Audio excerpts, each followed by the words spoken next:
Docteur Mailloux, bon matin. Madame Catherine, Monsieur Marc-André. Bonjour. Je suis tannée, Docteur Mailloux, puis je vais être vulgaire ce matin. Je suis tannée de parler de vieux cochons comme ça. Je m'excuse, là. Je suis tannée. Il y en a beaucoup. Oui, je le sais, mais il y en a beaucoup trop. Oui, il y en a beaucoup. Non, il y en a beaucoup. Il va en avoir encore, soit sans crainte, parce qu'il y a tous les jeunes cochons. Là, tu entends parler des vieux, mais il y a toute une relève, là. Ils se sont assurés une relève. Je peux te l'assurer. C'est pas rassurant ce que vous nous dites là ce matin?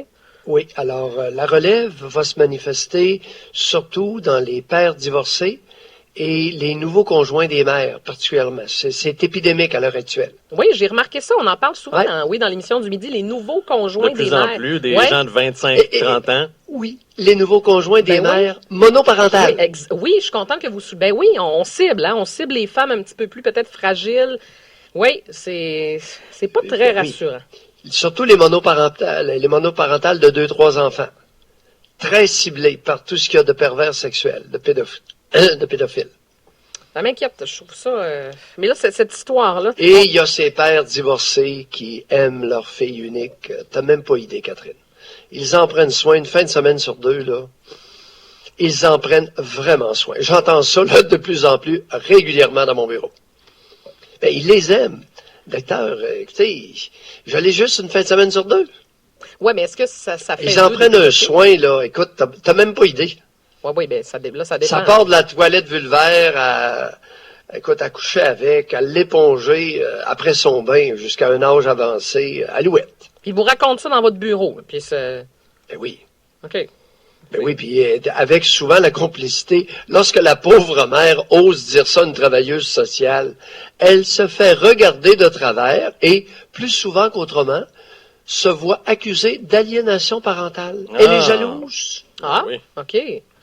Oui. Mais la mère, pendant ce temps-là, est où, par exemple? Pendant que le père donne la douche à sa fille, elle est où, la mère? Non, ils sont séparés. Ah, ils sont séparés. Ah, OK. Eh bien, écoute. Jadis, ça se faisait avec la complicité de la mère. Maintenant, on se sépare, puis il y a la voie libre. Puis il a juste une fin de semaine sur 2. Et on parle d'enfants de quel âge dans ce temps-là? Parce que moi, mon père, je ne m'a jamais donné une douche, là, je vous le confie. 4, 5, 6, 7, 8, 9, 10, 11. 10, 11 ans, docteur Mailloux. Oui, parce qu'à 4 ans, c'est une autre. Puis ils couchent ensemble. Ben oui, il y a 2 lits, mais écoutez, docteur, je l'ai juste une fin de semaine sur 2. Oui, mais là, quand vous dites ils couchent ensemble, dans le sens qu'ils dorment à côté, là. Oui, ils couchent dans le même lit. Oui, ils couchent dans le même lit. Je dis pas qu'ils se mettent. Non. Ils couchent dans le même lit. Coucher ensemble, coucher dans le même lit. Je voulais juste le préciser, là. C'est pas, c'est deux affaires. Docteur Mailloux, j'ai eu plusieurs sujets ce matin. Oui, parce que là, écoute, ça me brûle les lèvres. Catherine. Bon.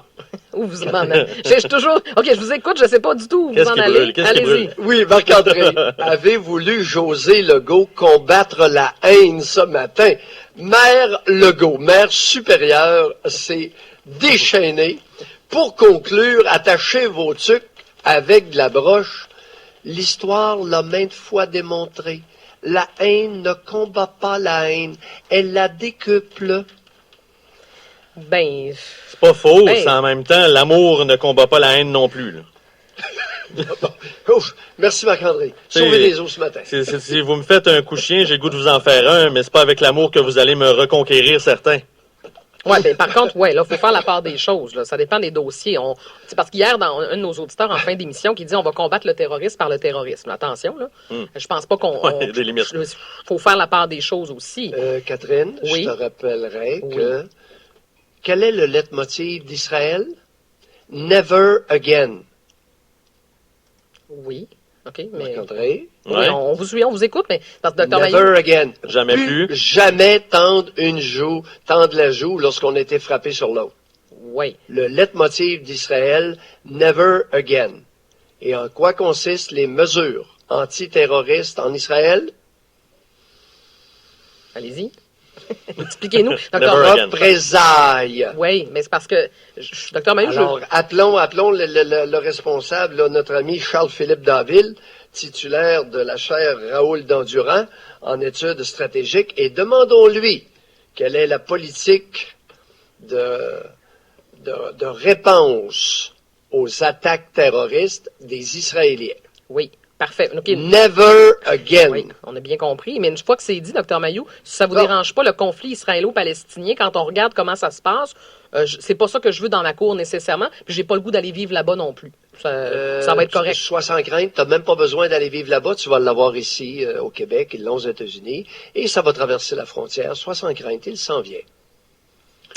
Ouais, mais je trouve que parfois on fait peur. J'en ai été le témoin en première loge dans les années 2000. Catherine et Marc-André, une petite parenthèse, il m'est venu un flash.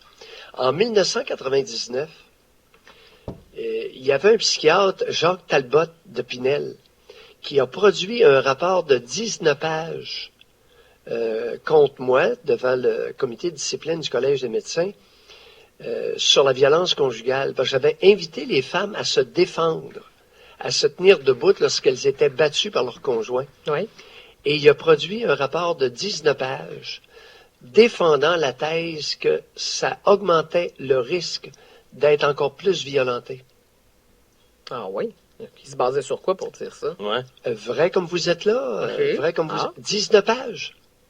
Mais c'est parce que c'était très dangereux d'inciter les femmes à se défendre de la violence de leur conjoint. Mais c'est quoi votre... Les incitant à se soumettre à cette violence dans le but de sauver leur vie. Oui, parce que qu'est-ce qu'on est en train de dire aux femmes qui se font violenter? C'est continuer de vous faire battre puis dites pas un mot. Est-ce que c'est ça qu'il faut... Le psychiatre Jacques Talbot, 19 pages. Mais votre lien avec... Là, vous m'avez perdu là, entre les liens entre Israël puis les femmes battues. Là, je vous ai perdu. C'est quoi le lien entre les deux, Dr Mayou? La haine ne combat pas la haine. Elle la décuple. Et moi, je veux vous amener ailleurs. Est-ce que vous me permettez? Alors, Mère supérieure s'est dépassée et elle aurait pu, à nouveau, nous mentionner qu'est-ce qu'elle proposait.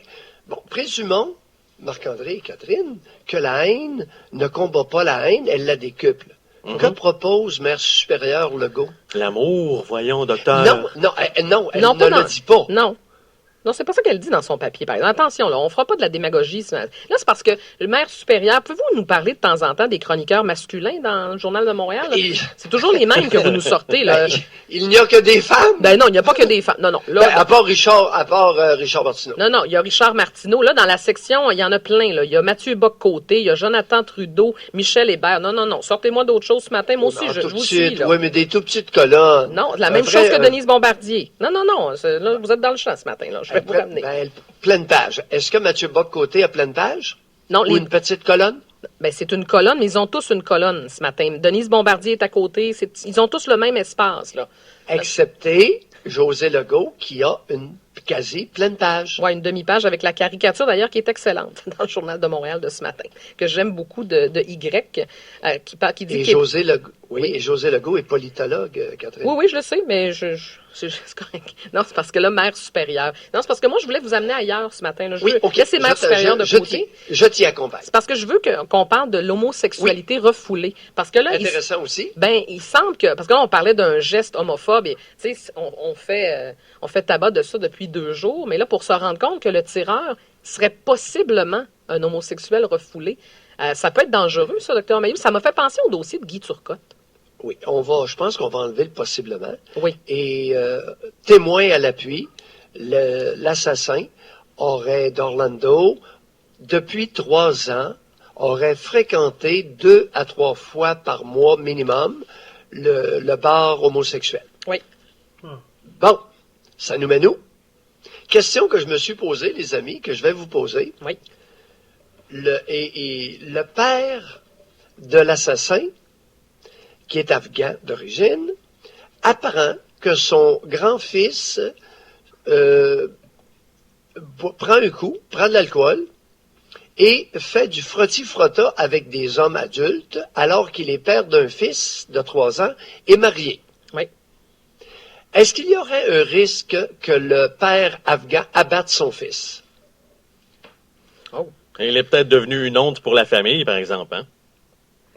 Abattre, là, c'est sûr que c'est gros, Dr Mayou, mais c'est clair que ça ne faisait pas son affaire. C'est la question que je me suis posée. Est-ce qu'un père afghan est légitimé dans sa culture de tuer son fils ouvertement, homosexuel et utilisant de l'alcool, alors qu'il est marié et père d'un fils de 3 ans? C'est gros comme question, là, Dr. Mailloux. Vous voulez y aller dans la culture? Oui, on va y aller, et c'est ça. Oui. Non, je sais. Rien d'autre.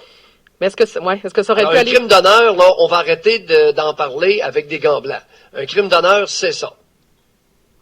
Le patriarcat, c'est ça. Ben, le patriarche décide. Ouais. Ben, visiblement, c'était pas accepté. Cet homme-là acceptait pas du tout. Mais, Dr. Mailloux, ça revient à ce qu'on disait hier. Pour les musulmans, l'homosexualité, soit que ça n'existe pas, ou on veut surtout pas en entendre parler, puis surtout pas en voir dans la plupart des cas. Mais lui fréquentait, depuis 3 ans, pas depuis 2 semaines, il n'était pas en tournée de reconnaissance. Non. Alors, c'est très clair que père d'un fils de 3 ans, marié, il se présentait régulièrement dans un bar homosexuel, dans ce bar homosexuel. Mais docteur, là, l'homosexualité refoulée, on va peut-être se permettre d'enlever le mot refoulé. Alors, le type avait un intérêt homosexuel évident. Oui, connu. Connu, mais il disait pas trop fort parce que dans la famille, ça passait pas. Alors moi, à un moment donné, ça a généré une tension intérieure et sa petite cervelle d'oiseau a complètement tilté. Oui. C'est l'hypothèse la plus probable à l'heure actuelle. Mais est-ce que les gens, justement, qui refoulent un sentiment comme ça, et qui refoulent ce qu'ils sont naturellement, est-ce que ils peuvent devenir des bombes à retardement? Oui. Oui. Et le parallèle avec Guy Turcotte est extrêmement intéressant. Oui. Il mérite d'être considéré. Il ne l'a pas été, malheureusement, par les psychiatres qui l'ont évalué. Ils ont passé aux côtés de l'hypothèse probablement la plus explicative. C'est parce que ça a circulé, ça, pendant un bout de temps, à l'effet qu'il avait de l'intérêt, qu'il allait sur des sites pornographiques où il y avait des hommes. Mais on a passé vite sur celle-là, dans le dossier de Guy Turcotte.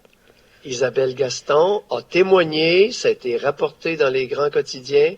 Isabelle Gaston aurait affirmé en cours qu'elle l'a surpris 2 fois sur des sites homosexuels masculins. Marc-André, es-tu déjà allé là-dessus? Non, mais Marc-André a quitté le studio parce qu'il y avait une petite urgence. Vous êtes pogné avec moi, Dr. Mailloux, je suis désolé. Mais non, Est-ce que tu as déjà... Oui, non.